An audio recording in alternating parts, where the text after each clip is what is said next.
Halo pemirsa, apa kabar Anda hari ini? Senang sekali saya Raden Madlias dapat kembali menemani Anda dalam sebuah program talkshow inspiratif. Ini dia Bincang Sehati.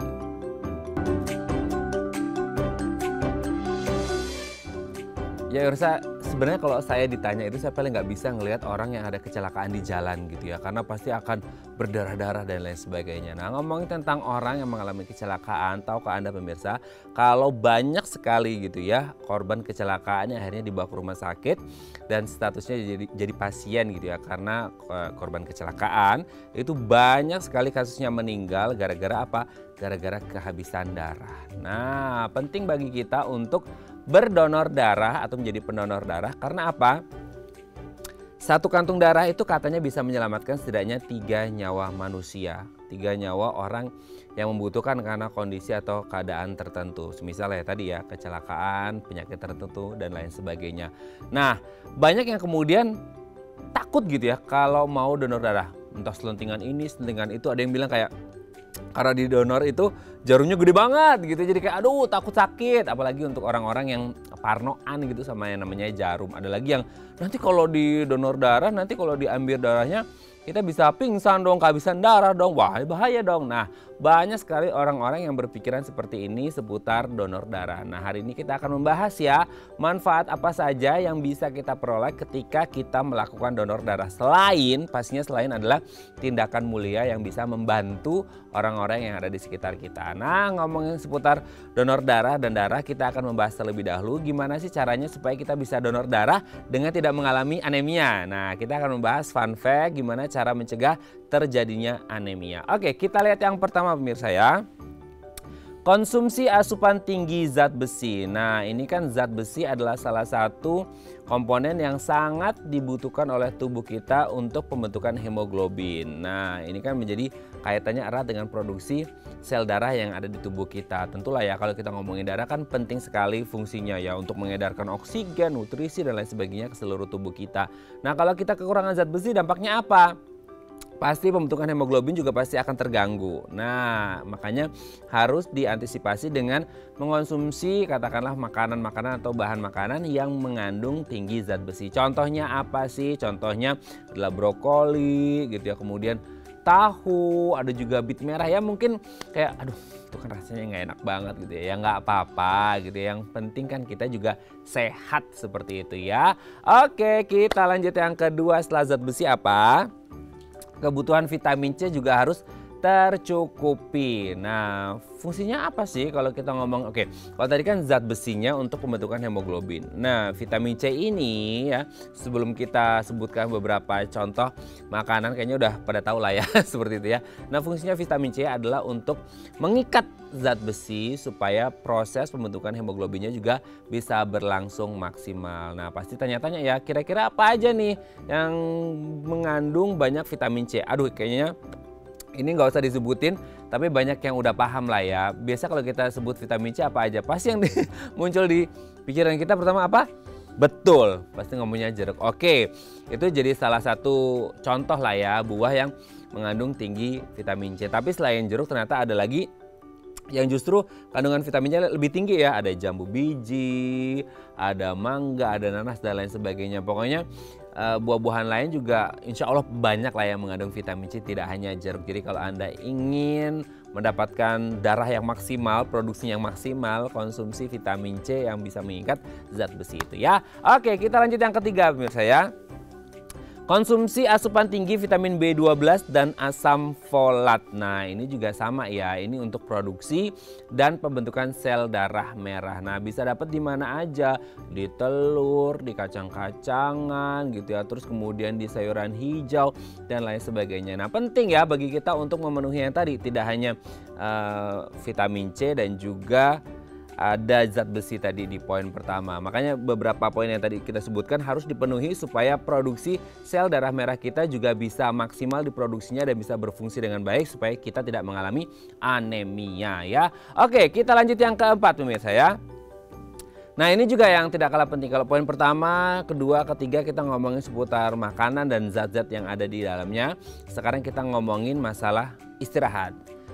Tidur salah satunya. Nah, banyak orang berpikir kayak sibuk nih gitu ya. Kayak apalagi kita kerja di Jakarta dan sekitarnya, aduh pulang jam 9-10 malam, udah jam 3-4 subuh itu udah harus bangun lagi. So otomatis tidur kita itu paling cuman ya 3-4 jam lah gitu ya. Dari kuantitas saja udah nggak mencukupi, dari kualitas apalagi seperti itu ya. Kenapa akhirnya kok tidur itu penting, hubungannya dengan darah apa sih gitu ya. Nah ini kan kalau kurang tidur, begadang, so otomatis akan mengganggu metabolisme tubuh. Nah akhirnya apa? Pasti sedikit banyak akan mengganggu produksi sel darah yang ada di tubuh kita. Nah akhirnya apa? Kalau akhirnya metabolismenya terganggu, produksi sel darahnya juga terganggu, so otomatis bisa mengalami anemia, kekurangan darah seperti itu ya. Jadi kalau bisa gitu ya, makan 1, 2, 3 tadi poin-poinnya sudah dipenuhi, tapi akhirnya kayak istirahatnya masih kurang, ya pasti ada sesuatu yang kurang juga. Jadi kalau bisa di-balance ya antara makan dan istirahatnya juga harus tetap oke. Oke, kita lanjut yang terakhir pemirsa ya. Hindari makanan yang mengandung gluten. Nah ini juga penting ya. Nggak ngerti sih sekarang banyak orang-orang yang makan A, B, C gara-gara mungkin karena enaknya, karena harganya dan lain sebagainya gitu ya. Tapi mungkin Anda pernah mengonsumsi seperti pasta atau gandum gitu ya, mungkin ada mengandung gluten. Nah kalau Anda punya riwayat dengan anemia gitu ya, kalau bisa Anda coba deh browsing di internet, kira-kira makanan apa aja sih yang mengandung gluten. Nah kalau bisa Anda konsumsi yang gluten free seperti itu ya, supaya Anda tidak lebih buruk lagi kondisinya terkait anemia. Karena mungkin untuk orang-orang yang punya riwayat atau takut mengalami anemia, kayaknya Anda punya list makanan deh yang harus Anda tulis gitu ya. Kira-kira makanan apa yang boleh dan makanan apa yang nggak boleh Anda konsumsi supaya produksi sel darah Anda juga tetap bagus. Oke, itu tadi beberapa cara yang bisa kita lakukan untuk mencegah anemia dan kami akan membahasnya saat lagi. Tetap bersama kami di Bincang Sehati.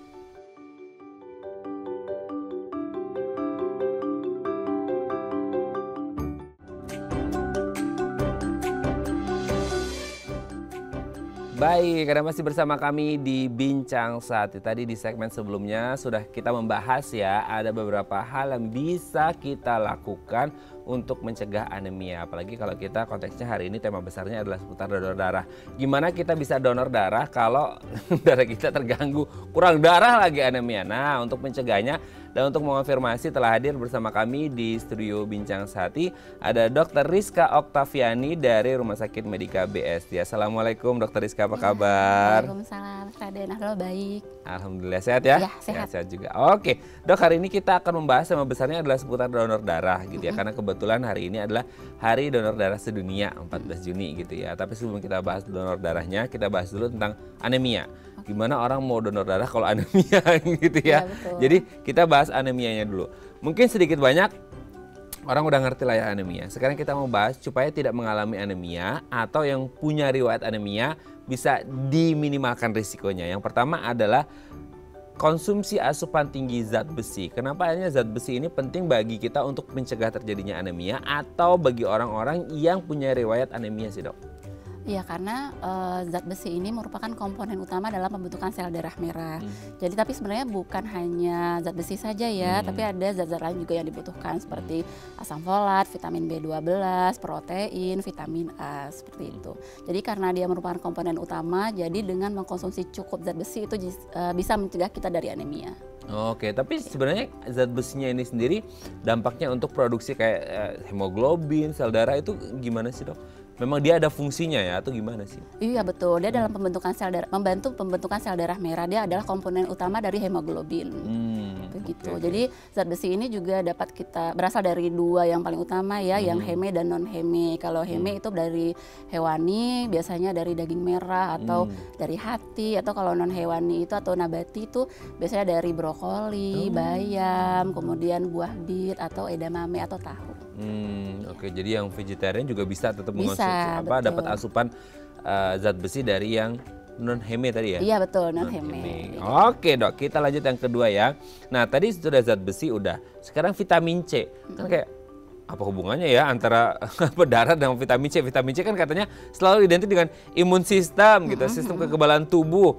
Terus kok ini dikaitkan dengan anemia, dengan darah, gimana? Ada hubungan nggak sih, Dok, antara vitamin C dengan pembentukan darah atau anemia ini sendiri?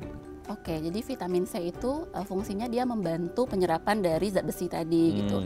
Terutama zat besi yang non heme. Kalau yang heme dia bioavailabilitasnya tinggi, jadi penyerapannya lebih bagus yang hewani tadi. Tapi kalau seandainya yang dari buah ataupun sayur-sayuran itu dia butuh faktor lain untuk penyerapan. Dibantu ya? Ya, jadi vitamin C itu dia membantu penyerapannya. Jadi lebih optimal dari yang terserap oleh tubuh. Oh oke. Tapi kalau akhirnya ada nih dok, orang yang mengkonsumsi asupan-asupan non heme tadi ya, yang nabati berarti ya gitu ya, non hewani. Itu dan akhirnya kekurangan vitamin C berarti dia nggak maksimal dong? Iya betul, Zat jadi besinya. baiknya selain mengkonsumsi makanan yang zat besi juga mengkonsumsi vitamin C, jadi biar lebih optimal. Nah ini Iya. yang padu padan ya, jadi Iya, kalau kita betul. ngomongin tentang asupan apapun, entah nutrisi, vitamin dan lain sebagainya, memang harus tahu nih bahwa oke, ternyata mengonsumsi zat besi aja baik yang terutama yang non heme ya, itu nggak akan maksimal kalau tidak dibarengi dengan vitamin C ya, karena penyerapannya akan lebih maksimal kalau si zat besi terutama non heme ini diimbangkan juga dengan konsumsi vitamin C. Vitamin C kan sekarang banyak nggak perlu yang tinggi-tinggi ya dok. Kan ada tuh yang 500, 1000 dan lain sebagainya. Sebenarnya 100 mili aja sebenarnya cukup untuk kita ya. Oke, Iya. karena akhirnya kebuang juga gitu ya. Iya, karena dia larut air ya, jadi Iya. kebuang di urin. Oke dok, kita lanjut ya yang ketiga. Mengonsumsi asupan tinggi vitamin B12 dan asam folat. Nah tadi sudah sempat di-mention juga sama dokter Rizka di awal. Gimana nih dok?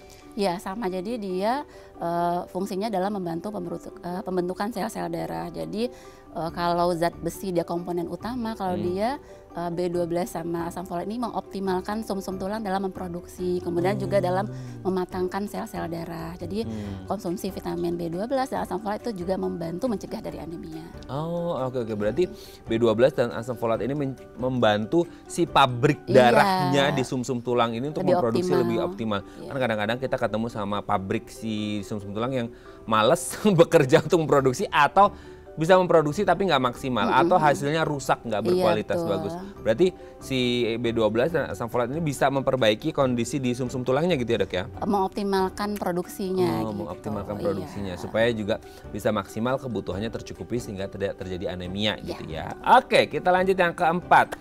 Nah ini kalau tadi kan poin 1, 2, 3 oke lah, orang make sense ketika ngomongin oh iya konsumsi zat besi dong, vitamin C, asam folat, B12 karena kaitannya dengan produksi sel darah gitu kan. Nah kalau yang keempat ini tidur, istirahat gitu ya. Emang dengan tidur aja bisa memproduksi sel darah lebih bagus? Ya udah kalau gitu tidur seharian aja gitu. Nah gimana tuh dok? Iya sebenarnya kalau istirahat yang cukup itu tidak berhubungan secara langsung ya gitu. Tapi dengan istirahat yang cukup, kemudian pola yang hidup yang sehat, diharapkan sel-sel kita terjaga dengan baik. Kalau sel-sel kita terjaga dengan baik, artinya metabolisme juga baik, sel-sel yang menghasilkan darah juga baik, kemudian yang menyerap dari zat-zat yang diperlukan untuk pembentukan sel darah juga baik gitu. Jadi hubungannya seperti itu, tapi tidak secara langsung. Tidak secara langsung. Berarti Iya. apakah ini indikasi? Mungkin meskipun tidak secara langsung ya dok ya, tapi kan mungkin kayak kita di Jakarta dan sekitarnya kita sudah terbiasa dengan pulang kantor jam 9-10 malam, jam 3-4 subuh udah harus siap-siap lagi. So otomatis kuantitas pasti berkurang. Itu yang pasti terlihat banget. Kualitas oke lah masih ya, meskipun kuantitas berkurang pasti otomatis kualitas berkurang dong. Iya, betul. Berarti untuk orang-orang yang seperti ini meskipun kita tidak menyalahkan karena itu memang kebutuhan dan keharusan kewajiban kerja gitu ya. Berarti orang-orang seperti ini rentan untuk mengalami anemia ya dok? Iya betul, rentan untuk anemia, makanya asupannya harus lebih baik ya. Gitu. Oke, udah Iya. begitu begadang, kurang vitamin C, kurang zat besi, asam Iya. folat, B12. Ya, oke dok. Kita lanjut yang terakhir ya. Nah ini dia, untuk menghindari makanan yang mengandung gluten. Nah gimana tuh dok? Itu hubungannya seperti apa dengan anemia ini sendiri? Ya, jadi gluten itu dikhawatirkan dia bisa mengiritasi usus, jadi menghambat dari penyerapan besi, vitamin B12 ataupun asam folat gitu.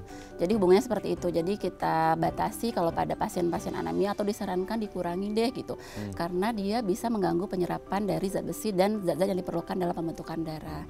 Sebenarnya sih nggak hanya gluten saja, ada juga tuh zat-zat lain seperti tanin yang dari teh gitu, atau kafein atau kalsium yang produk kayak keju, yogurt gitu. Kalau kita lagi enak ya. iya benar. Kalau kita lagi anemia, kita nggak disarankan bersamaan yang mengkonsumsi zat besi bersamaan dengan mengkonsumsi yang tadi itu. Oh iya benar-benar, katanya kalau habis makan terus minum teh itu katanya meluruhkan zat besi nggak bisa terikat gitu ya? Iya, sebenarnya lebih ke penyerapannya tidak Maksimal maksimal, ya? betul, menghambat penyerapan. Oh, kalau tadi vitamin C membantu penyerapan maksimal, ini ditambah tanin malah nggak maksimal ya? Iya betul. Oh Oke, sudah terjawab ini pengetahuan yang sangat luar biasa supaya kita tidak mengalami anemia gitu ya dok ya. Terima kasih dokter Rizka, nanti kita lanjut lagi ngomongin donor darah ya. Oke pemirsa, kalau Anda punya pertanyaan seputar tema kita hari ini boleh ya tanya-tanya di 0212903244 atau DM Instagram kami di @daafamily. Kami akan kembali saat lagi.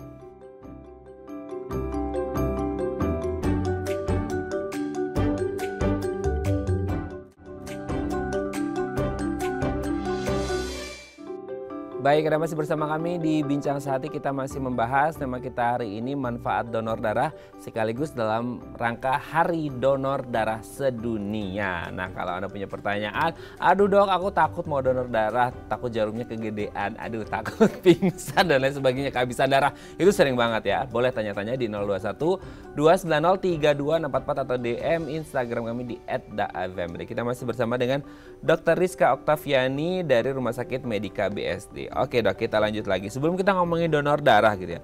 Darah di dalam tubuh kita ini sebenarnya itu kan gini, itu kan mengalir ya. Kalau kita luka terus keluar darah. Kayaknya di mana-mana luka keluar darah ya, ada darah di mana-mana gitu ya. Sebenarnya darah itu dalam tubuh kita ini apa fungsinya sih dok? Darah itu banyak sekali fungsinya ya. Pertama itu untuk menjaga asam basa dari tubuh kita gitu. Yang kedua untuk mengatur suhu tubuh. Yang ketiga fungsi yang sangat penting juga untuk membawa oksigen dan nutrisi ke seluruh tubuh, untuk membawa hormon, kemudian juga untuk melawan infeksi, kemudian untuk pembekuan darah, kemudian untuk membawa zat-zat sisa atau limbah ke organ ekskresi gitu. Bisa jadi, untuk ngangkut limbah juga ya. Betul. Jadi dia muter-muter keliling tubuh nyari limbah untuk dibuang gitu ya. Iya. Wah, keren banget ya fungsi darah itu sendiri. Tapi kalau kita kan sering ya dengar kayak katanya ada sel darah merah, sel darah putih, sel keping darah dan lain sebagainya. Itu jenis-jenis darah atau gimana sih? Itu mengandung fungsinya masing-masing atau gimana? Iya betul. Jadi darah itu terdiri dari plasma dan komponen darah ya. Komponen darah tuh seperti yang Mas Rendra sebutkan, sel darah merah atau disebut juga dengan eritrosit, sel darah putih disebut dengan leukosit, kemudian keping-keping darah atau trombosit. Masing-masing mempunyai fungsi yang penting. Kalau yang sel darah merah tadi membawa oksigen ke seluruh tubuh, kemudian kalau leukosit itu punya fungsi yang penting juga untuk melawan infeksi, kalau keping-keping darah, trombosit untuk penyembuhan luka. Gitu. Oke. Nah, sekarang kalau kita ngomongin donor darah dengan 3 jenis tadi, darah merah, putih, dan juga sel keping darah, itu sebenarnya kalau orang berdonor darah, itu yang disumbangkan yang mana? Atau ketiga-tiganya bakal ikut gitu ya? Kalau selama ini kan kita pikir sel darah merah, warnanya merah, sel darah putih, berarti warnanya putih dok? Atau enggak gitu? Warnanya, ini pertanyaan banyak orang ya, kita mewakili. Sel darah putih itu warnanya putih atau enggak? Tetap merah itu juga nama saya tetap merah ya? Oh oke. Nah sekarang kalau orang donor darah, itu yang disumbangkan yang didonorkan yang mana? Atau tiga-tiganya itu pasti akan ikut gitu? Sebenarnya dalam satu kantong darah itu kita bisa dapat tiga-tiganya sih gitu. Tapi biasanya yang biasa dipakai itu plasma, kemudian sel darah merah atau eritrosit, kemudian trombosit gitu. Iya, jadi biasanya yang disumbangkan itu atau didonorkan bisa sel darah merahnya atau plasmanya atau trombositnya gitu. Jadi biasanya diproses dulu nanti di bank darah atau di PMI. Oh, nanti ada proses lanjutannya. Proses lanjutan, ya. Oke. Nah, kalau donor darah itu sendiri gitu ya.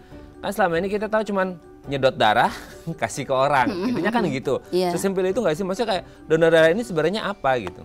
Ya, donor darah itu memang proses pengambilan darah ya pada seseorang secara sukarela, kemudian diambil dalam jumlah yang masih ditoleransi oleh tubuh, yang kemudian akan diproses, disimpan di bank darah, kemudian diberikan pada orang-orang yang membutuhkan gitu. Jadi memang dengan donor darah ini kita sudah menyelamatkan orang-orang dengan penyakit kritis yang membutuhkan darah segera gitu secara cepat. Gitu. Jadi sudah ada apa ya bahasanya stoknya lah ya kalau orang tadi di awal-awal saya sudah mention juga masalah orang kecelakaan, orang sakit kritis dan lain sebagainya. Jadi kalau sewaktu-waktu dibutuhkan ada gitu. Tapi kan pernah juga dok sering kalau nggak salah ya kayak PMI kehabisan stok darah itu bisa saja terjadi. Iya bisa saja terjadi.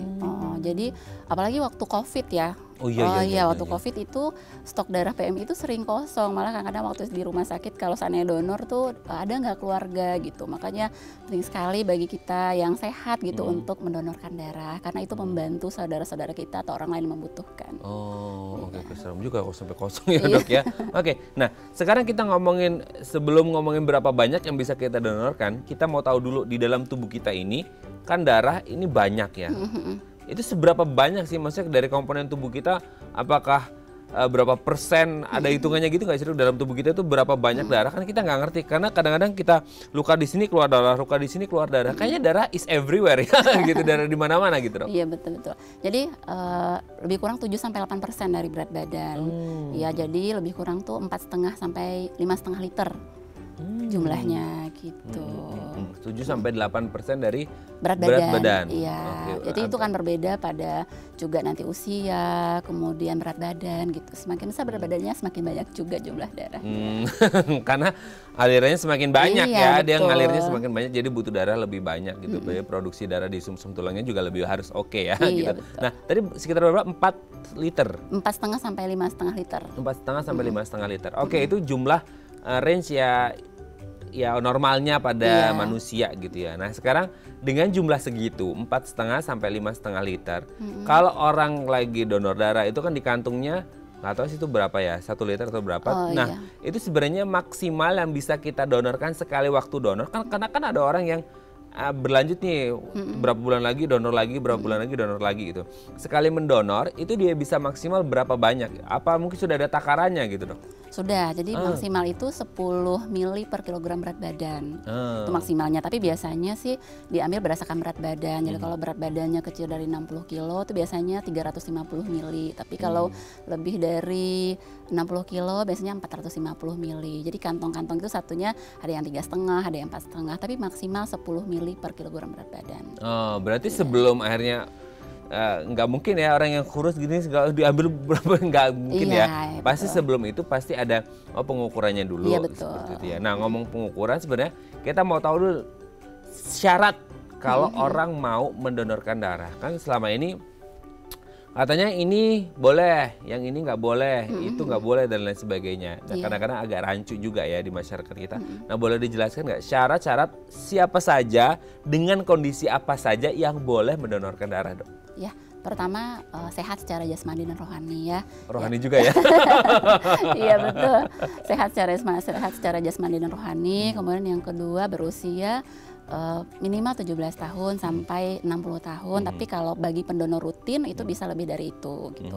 Nanti diperiksa lagi ulang sih sama petugasnya. Terus yang kemudian berat badannya minimal 47 kilo. Kemudian tekanan darah normal, tensi, nadi, kemudian suhu normal.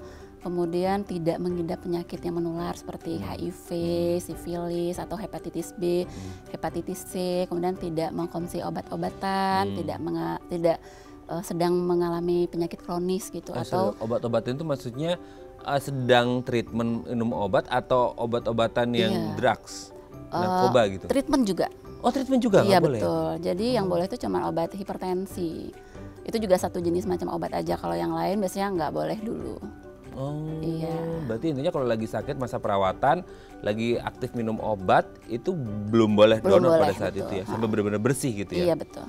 Oh oke. Nah itu beberapa syarat yang harus dipenuhi. Nah kalau semisal udah nih syaratnya udah terpenuhi gitu ya, mungkin ada yang first timer, newbie gitu ya, mau donor, terus ketakutan ya, apa yang harus dipersiapkan ya, takut nanti pingsan nggak ya habis. Itu banyak loh Dok, orang-orang kayak nanti kan darahku diambil, nanti aku kekurangan darah, nanti aku pingsan, sempoyongan dan lain sebagainya.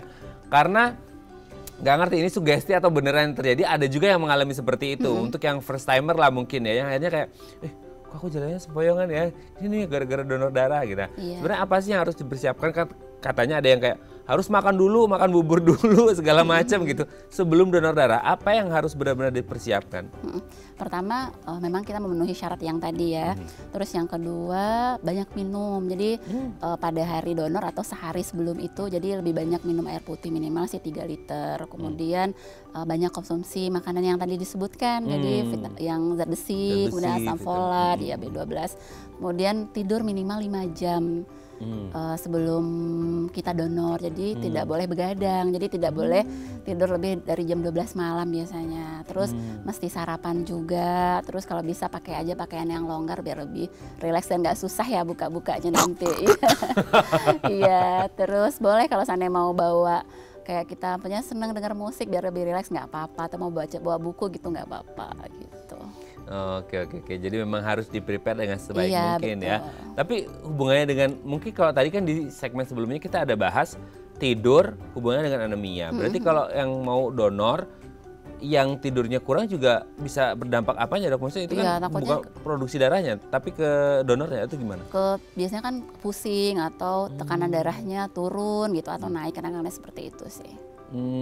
Oke, berarti pas tekanan darah naik atau turun juga nggak boleh donor ya? Nggak bisa, iya betul. Jadi biasanya petugas sudah mempunyai range tekanan darah yang bisa untuk untuk melakukan donor darah. Gitu. Itu range-nya biasanya di berapa per berapa itu biasanya? Kalau sistoliknya tuh di 100 sampai 150 biasanya. Kalau diastoliknya 70 sampai 100. Oke. Iya. Berarti kalau udah 150 ke atas udah warning ya. Warning betul. Gitu. Nah, dok, yang juga menarik adalah kan kita banyak golongan darah ya gitu. Itu berarti semua golongan darah bisa donor atau gimana? Bisa.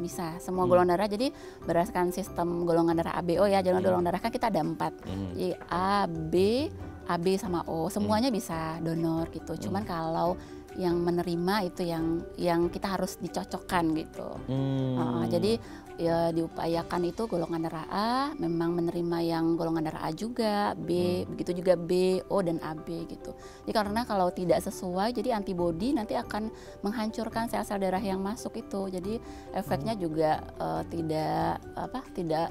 tidak main-main, jadi bisa nanti penggumpalan darahnya bisa bikin kita stroke atau penyakit jantung gitu, atau lebih berat lah efeknya. Jadi memang harus benar-benar diperhatikan golongan darah itu sebelum didonorkan, sebelum menerima donor. Oke. Kalau donor bisa siapa aja.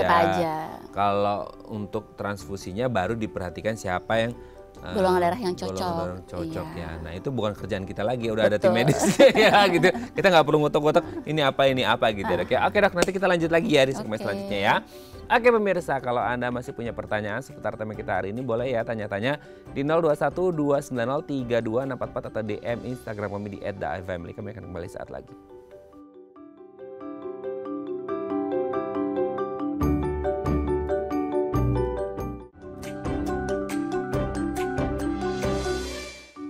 Baik, karena masih bersama kami di Bincang Sehati, kita masih membahas tema kita hari ini dalam rangka Hari Donor Darah Sedunia.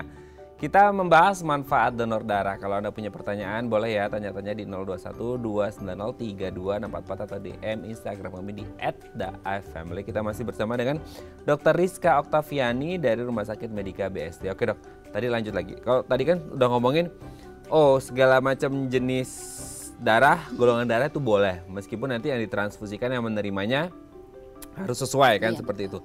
Nah sekarang kan gini, meskipun mungkin kasusnya jarang, cuman saya tuh pernah ngobrol juga sama orang di komunitas yang resus negatif. Nah mungkin bisa dijelaskan ke pemirsa.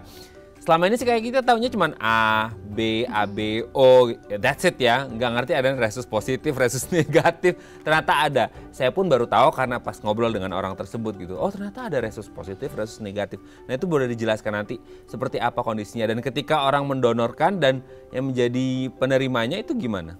Ya, jadi selain sistem ABO tadi juga dari sistem resus gitu. Jadi yang dilihat tuh antigen di dalam sel darah merah. Kemudian resus itu terbagi 2, resus positif dan resus negatif. Jadi resus positif itu biasanya pada orang Asia ya, dan itu kebanyakan warga Indonesia itu resus positif. Tuh iya. Kemudian kalau resus negatif tuh biasanya di Eropa, tapi juga sedikit sih persentasenya, lebih kurang 15% gitu. Jadi kalau untuk sama seperti golongan darah tadi, kalau untuk resus pun begitu. Jadi sesuai golongan resus positif itu sama resus positif juga. Kalau ada yang resus negatif itu juga sama resus negatif gitu.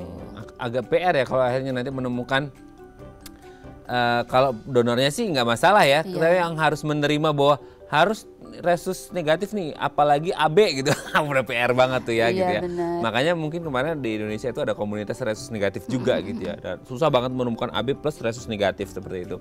Berarti memang kalaupun penerima juga harus dicek ya dok, selain sistem ABO juga harus mengetahui resusnya juga ya. Betul. Tapi mungkin di Indonesia kerjanya agak lebih gampang karena kebanyakan resusnya positif kali ya, seperti itu. Oke, itu dari jenis golongan darahnya. Sekarang kita ke donornya itu sendiri. Manfaat. Nah, sekarang kan orang mungkin ada yang sudah pernah merasakan gitu. Tapi untuk yang baru masuk kualifikasi umur dan lain sebagainya, baru masuk nih dok, aku pingin jadi pendonor juga, tapi nggak ngerti nih manfaatnya apa sih. Apakah katanya ada yang bilang yaitu ngeluarin darah kotor. Ya masa kita ngasih orang darah kotor kan nggak mungkin ya. Nanti mungkin bisa dikoreksi. Nah, manfaat orang melakukan donor darah itu apa aja sih, Dok? Iya, jadi banyak sekali ya manfaatnya untuk donor darah ini. Pertama itu kita bisa men-screening kesehatan secara gratis sih. Oh iya. Atau tes lab ya, labnya iya, gratis. betul. Gitu Jadi ya. kan sebelum donor darah kan dicek dulu tekanan darah, kemudian HB, golongan darah. Kemudian nanti juga dicek seperti HIV, kemudian hepatitis J, hepatitis B gitu. Jadi itu bisa jadi salah satu sarana juga gitu, manfaat yang didapatkan. Iya. Okay. Terus yang kedua tuh menjaga kesehatan jantung, karena dengan donor darah itu kekentalan darah kita kan berkurang gitu, jadi menjaga kesehatan jantung. Kemudian juga bisa mengurangi risiko kanker karena darah yang banyak radikal bebas itu kan meningkatkan risiko, jadi dengan kita mendonorkan radikal bebasnya berkurang sehingga risiko kanker kita juga berkurang gitu. Kemudian bisa membakar kalori juga karena ternyata setiap kita donor darah 450 ml itu kita membakar kalori lebih kurang 600 kalori, lumayan banyak ya. Olahraga lah ya. Iya betul. Terus bisa memproduksi sel-sel darah merah yang baru juga gitu. Jadi banyak sekali manfaatnya. Banyak ya. Oke, itu manfaatnya. Nah, ini sekarang kalau kita melihat anggapan-anggapan kan manfaatnya banyak ya. Terus kita mau anggapan-anggapan yang tadi kayak katakanlah jantung gitu ya. Bisa membantu jantung untuk bekerja lebih maksimal karena mengurangi kekentalan darah seperti itu. Itu kan bagus seperti itu. Tapi nah akhirnya juga orang harusnya maksudnya mengurangi kekentalan darah karena darahnya banyak diambil buat donor. Terus ada yang bilang, berarti kalau diambil nanti kita pusing dong dok, nanti keliengan dong, sepoyongan. Nah itu gimana? Itu benar gak sih seperti itu? Iya bisa saja, tapi kan itu dalam tahap yang ditoleransi oleh tubuh. Yang diambil pun kan cuma 1/8 lah, lebih kurang dari sel darah. Jadi sel darah itu juga akan cepat nanti diganti. Jadi dalam 48 jam itu udah diproduksi lagi sel-sel darah gitu. Walaupun nanti maksimalnya di 8 minggu biasanya pembentukan sel-sel darah udah matangnya. Maksimal ya. Iya. Makanya kemudian ada muncul istilah setelah kita ngomongin manfaatnya, idealnya tuh beberapa kali sekali kita berdonor darah gitu kan. Ada yang bilang berapa, 2 bulan sekali, 3 bulan sekali, atau berapa bulan sekali sehingga maksimal donornya gitu dok. Jadi biasanya minimal tuh 2 bulan ya. Minimal 2 bulan. Ya karena memang sel-sel darah terbentuk itu setelah 2 bulan, matangnya setelah 2 bulan. Jadi setelah itu kita udah boleh lagi kalau mau donor darah gitu. Jadi setahun tuh biasanya 4-5 kali, tapi berbeda sih antara laki-laki sama perempuan gitu. Kalau laki-laki bisa sampai 5 kali, kalau perempuan biasanya 4 kali gitu. Sampai ada datanya kayaknya dok ya, kartu donornya iya, betul, gitu gak sih? Ada kartunya. Sampai waktu itu pernah kayak ngeliat ada orang yang dapat penghargaan dari presiden bahwa dia udah selama hidupnya bapak-bapak itu kalau nggak salah udah berapa ratus kali dia donor, and he's fine gitu ya, dia bener-bener aja gitu. Itu bisa saja terjadi Bisa, iya. Jadi memang ada orang-orang, memang komunitas yang dia tuh memang rutin gitu untuk donor darah karena mereka menyadari banyak orang yang butuh ternyata, terutama orang-orang yang kanker darah ya contohnya gitu, yang dia tuh butuh darah rutin kayak talasemia gitu. Jadi memang ada tuh banyak juga yang memang secara sukarela rutin untuk donor darah. Nah keren itu ya, udah nggak lagi ngomongin takut jarum ya, Iya, udah ratusan kali. Tapi ada yang bilang juga dok, nah ini motong ke mitos fakta juga sebenarnya. Yang dikeluarin tuh katanya darah kotor karena bisa menyaring yang akhirnya keluarin biar tubuh sehat gitu. Itu benar nggak sih dok? Sebenarnya kan di darah tuh memang banyak zat-zat selain yang plasma dan sel-sel darah, berarti kan yang lain juga ikut gitu. Yang lain seperti kolesterol juga terikut, tapi kan jumlahnya dalam jumlah yang tidak banyak sebenarnya gitu. Jadi sebelum masuk ke yang menerima donor pun gitu kan dibersihin ya biasanya kan di screening dulu kalau untuk penyakit-penyakit, kalau memang ini ada yang tadi terindikasi penyakit menular itu tidak diberikan, dimusnahkan biasanya. Oke, tapi sebenarnya kalau ada yang terindikasi gitu dari pihak PMI-nya akan konfirmasi ke orangnya, ada hepatitis nih, ada sifilis iya, gitu. Betul, akan konfirmasi biasanya. Oke, tapi sifatnya privasi lah ya kayaknya dok. Iya betul. Oke dok, sebelum kita lanjut ini ada DM Instagram, saya bacakan ya, ini ada di layar dari Bapak Hermawan. Pagi dok, minggu lalu saya baru pertama kali donor darah. Wah, pecah telur nih ya Pak Hermawan ya. Nah, setelah donor kondisi tubuh saya masih sehat, tapi 1 jam setelah donor saya justru pusing dan mual. Oke ya, apa itu efek samping donor darah? Ini baru saya mau tanya ngomong efek samping nih. Dan apa yang harus saya persiapkan sebelum atau setelah donor darah agar tubuh saya tetap sehat nih? Ada efek sampingnya nggak sih, Dok? Nah ini kan juga jadi ya tadi ya sempoyongan lah, ini pusing, mual gitu. Iya, Itu betul. ada efek samping nggak sih setelah tindakan donor darah itu sendiri? Sebenarnya kan donor darah ini tindakan medis yang aman ya, kebanyakan sih nggak ada gitu, tapi beberapa orang mengalaminya gitu. Seperti yang dialamin Bapak barusan ya, Hermawan. Jadi bisa kadang pusing, mual, bisa sampai atau bengkak atau memar di daerah penusukan atau pengambilan, atau bisa juga yang pingsan atau Wah, ada Dok yang sampai iya, pingsan? ada juga yang sampai Itu karena pingsan. sugesti aja apa beneran dia apa ya kondisinya benar-benar drop gitu, Dok? Ya bisa aja mungkin perubahan, jadi ketika setelah kita donor darah tidak boleh perubahan mendadak posisi gitu. Jadi ya takutnya aliran darah ke otak kan berkurang ya, jadi pusing atau bisa pingsan gitu. Gitu sih. Oke. Tapi Ya. intinya aman lah ya? Aman, iya betul. Jadi yang dilakukan sebelumnya yang seperti dokter jelasin tadi ya, jadi banyak minum air putih, kemudian makan makanan yang banyak mengandung zat besi, B12, asam folat, kemudian jangan begadang, istirahat yang cukup gitu. Baik setelah itu pun nggak boleh begadang ya, setelah Betul, donor betul. pun, sebelum dan setelah ya? Iya, sebelum dan setelah. Oh, oke ya, semoga ini bisa menjawab pertanyaan Pak Hermawan. Coba di cross check kemarin abis donor darah begadang nggak nih? Nonton drama Korea jangan-jangan ya.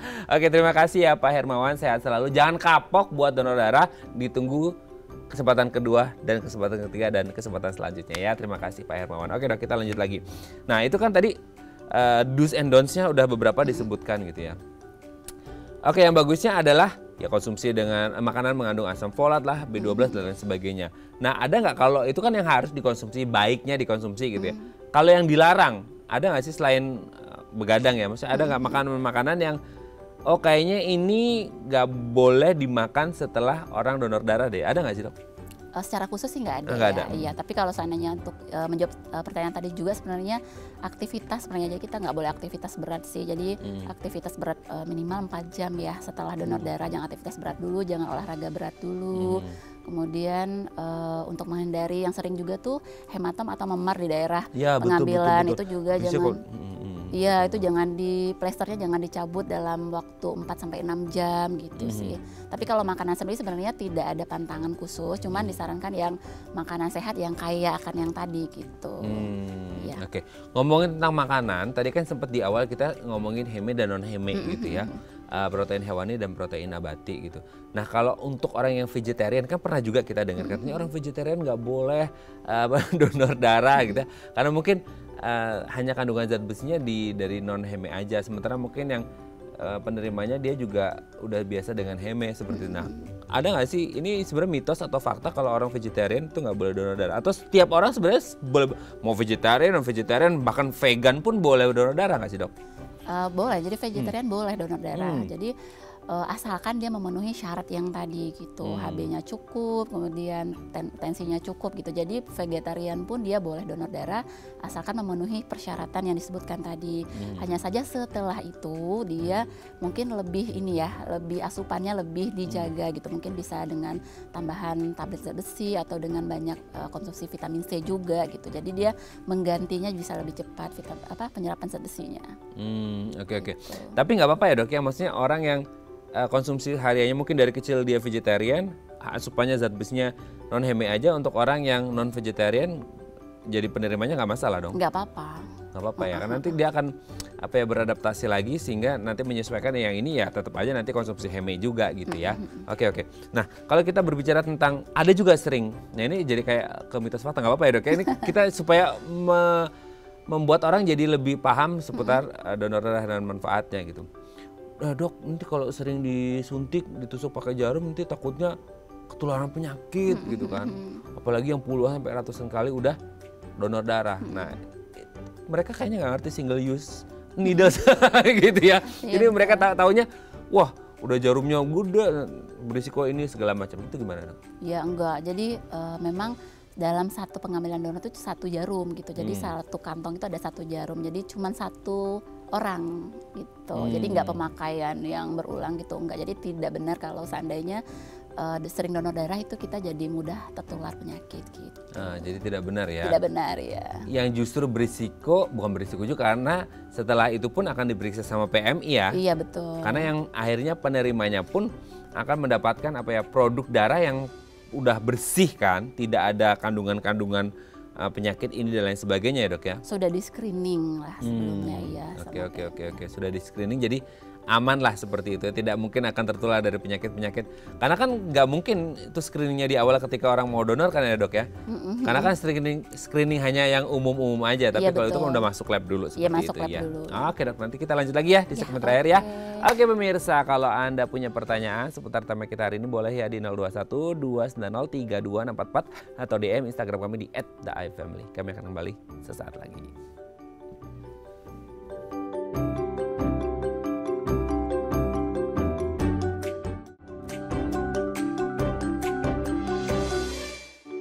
Baik, Anda masih bersama kami di Bincang Sehati. Kita masih membahas tema kita hari ini seputar manfaat donor darah dalam rangka Hari Donor Darah Sedunia. Oke, kita masih bersama dengan Dr. Rizka Oktaviani dari Rumah Sakit Medika BSD. Oke, Dr. Rizka, kita lanjut lagi. Nah, tadi kan ada beberapa ya. Nah, ini bagus banget nih tema kita hari ini karena kita mengonfirmasi ini beneran nggak sih gitu ya. Nah, selanjutnya yang juga banyak pertanyaan dari kita adalah orang yang satu ditindik dulu gitu. Kan orang yang nggak ngerti ya, ditindik itu kan berarti kayak ada sisi melukai bagian tubuh dengan barang-barang asing di luar gitu. Nah takutnya adalah dia kena infeksi lah, ada apa-apa masuk ke darahnya dan lain sebagainya. Nah orang tindik meskipun di tubuh orang itu kayak nggak apa-apa kok, habis tindik aku fine-fine aja gitu, nggak ada kerasa gejala apa-apa infeksi segala macam, jadi kayaknya darahku aman dong untuk donor darah gitu meskipun akhirnya screening. Tapi kalau kita melihat dari tindiknya langsung gitu, orang yang ditindik tuh boleh nggak sih donor darah? Kalau untuk orang yang ditindik tuh nunggu setahun dulu. Nunggu setahun, setelah ditindik? Iya, nunggu setahun baru boleh donor darah karena dikhawatirkan dalam proses tindik itu dia terpapar virus gitu, seperti yang bisa menular dari jarum. Kan kita nggak tahu steril atau enggak ya saat dilakukan pendidikan. Jadi ada namanya Windows period gitu. Windows period itu kita terpapar virus tapi belum terdetek tuh sama labnya. Jadi makanya kalau dari screeningnya itu ditunggu sampai setahun dulu baru boleh. Jadi kalau udah setahun harusnya kalau dia memang terpapar udah terbaca sama alat gitu. Windows period itu lebih kurang 3 sampai 3 bulan. Jadi kalau seandainya kita terpapar virus contohnya HIV ya, itu sudah terbaca biasanya 3 minggu sampai 3 bulan gitu. Tapi kalau akhirnya let's say ya ada si A nih, terus kemudian dia donor darah, dia udah donor darah nih, bukan screening, bukan hanya screening ya dok, tapi udah donor darah gitu. Terus dia udah nyumbangin, udah diambil darahnya gitu. Dan ternyata dia masuk di Windows period itu sendiri. Kebaca nggak sih sebenarnya di lab itu dok? Kalau Windows period nggak kebaca. Iya, makanya biasanya sebelum donor darah tuh kan banyak screening yang dilakukan gitu, screening ketat. Jadi memang kalau kita memang memenuhi persyaratan kita lakukan donor darah, tapi kalau tidak jangan dulu gitu, karena itu tidak hanya membahayakan orang lain juga gitu. Kita niatnya membantu mungkin, tapi itu kalau jatuhnya di Windows period jadi membahayakan orang lain. Nah kalau nggak kedetek masuk Windows period gimana tuh dok? Darahnya akan tetap dipakai atau kan nggak kedetek tuh di lab? Iya, resiko itu tetap ada. Iya betul. Makanya kita upayakan men-screening sebaik mungkin. Prosedurnya pasti lumayan ketat di PMI untuk menghindari hal-hal yang tidak diinginkan gitu ya. Karena kan niatnya sebenarnya mungkin orang ini juga nggak tahu kali ya dok ya bahwa dia ada di Windows period satu penyakit tertentu gitu ya, yang akhirnya mungkin bisa saja menyebabkan pas lagi di screening gak ketahuan apa-apa gitu. Ternyata waktu pas dipakai sama orang ternyata di Windows period di penyakit A, B, C dan lain sebagainya, yang akhirnya membuat orang yang dikasih bisa berisiko. Tetap si faktor risiko itu akan tetap ada gitu ya dok. Terus ada juga yang bilang, oh nanti kalau keseringan karena saking sehatnya orang bisa obes gitu dok. Ini nggak ngerti nih, ini dari mana orang sampai berpikiran karena saking sehatnya, saking lancarnya gitu ya metabolismenya akhirnya bisa obes. Itu juga sering dok kita dengar, itu gimana dok? nggak benar itu. Jadi tidak benar ya, malah kalau setiap yang seperti dokter jelaskan tadi, setiap kita donor darah tuh bisa membakar 450 ml itu membakar 600 kalori lebih kurang gitu. Jadi sel-sel darah merah kita juga sehat ya. Jadi biasanya tuh lebih sehat, lebih bugar. Biasa jarang sih yang menyebabkan obes tuh enggak. Itu mitos. Mitos ya. Terus ada pula nih dok, ini jadi mengalir terus pertanyaannya ya. Kalau orang sudah pernah sekali, terus kemudian vakum gitu, terus berapa lama lagi baru donor darah lagi, itu aman gak sih dok? Atau kayak, wah kalau udah sekali harus rutin nih beberapa bulan sekali gitu? Karena kan kayak tubuh itu kan sebenarnya canggih, tapi tubuh juga akan mengadaptasi satu pola tertentu dalam tubuh. Ketika kayak, oh kita udah 2 kali, 3 kali selalu rutin, udah setahun 2 tahun donor darah, terus tiba-tiba kita nggak donor darah, bukan karena sakit dan lain sebagainya. Nggak donor darah aja gitu, nggak sempat sibuk dan lain sebagainya, itu gimana? Ada efeknya nggak sih ke tubuh? Enggak.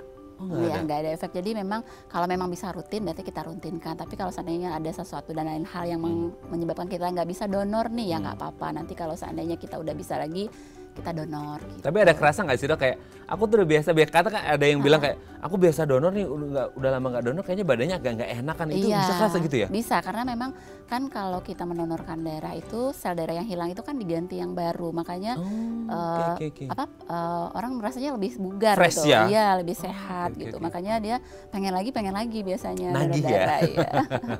Tapi katakanlah udah sering kali, terus kemudian nauzubillah min zaliknya ternyata di 2 tahun, 3 tahun ke depan dia ada di vonis sakit tertentu deh, misal diabetes dan lain sebagainya, itu gimana tuh? Ya kalau dia penyakit kronis begitu biasanya nggak dibolehkan ya untuk ya, tapi ada juga yang hipertensi asalkan dia di kadar yang nilainya masih terkontrol tuh boleh gitu, dan dia cuma minum satu macam obat anti hipertensi aja boleh gitu. Tapi kalau penyakit berat biasanya nggak boleh. Jadi kayak penyakit jantung, kanker gitu, biasanya akan di screening dulu sih sama PMI-nya. Jadi kalau seandainya dalam kondisi itu benar-benar kondisi sehat. Benar-benar fit seperti itu ya. Terima kasih Dokter Rizka. Semoga hari ini bisa menginspirasi untuk semua yang belum pernah donor atau takut mau donor, bisa maju gitu ya untuk berdonor darah, untuk membantu sesama. Selain untuk menyehatkan badan, menyehatkan jiwa juga, karena tindakan mulia ya dok ya. Terima kasih Dokter Rizka. Salam sehat selalu untuk keluarga di rumah dan teman-teman di Rumah Sakit Medika BSD ya. Assalamualaikum, selamat pagi. Pemirsa, itu tadi perbincangan kita dengan Dokter Rizka. Semoga bermanfaat ya. Saya Raden Maria Sumit. Sampai jumpa dan selamat kembali beraktivitas di hari Rabu yang indah ini. Sampai jumpa.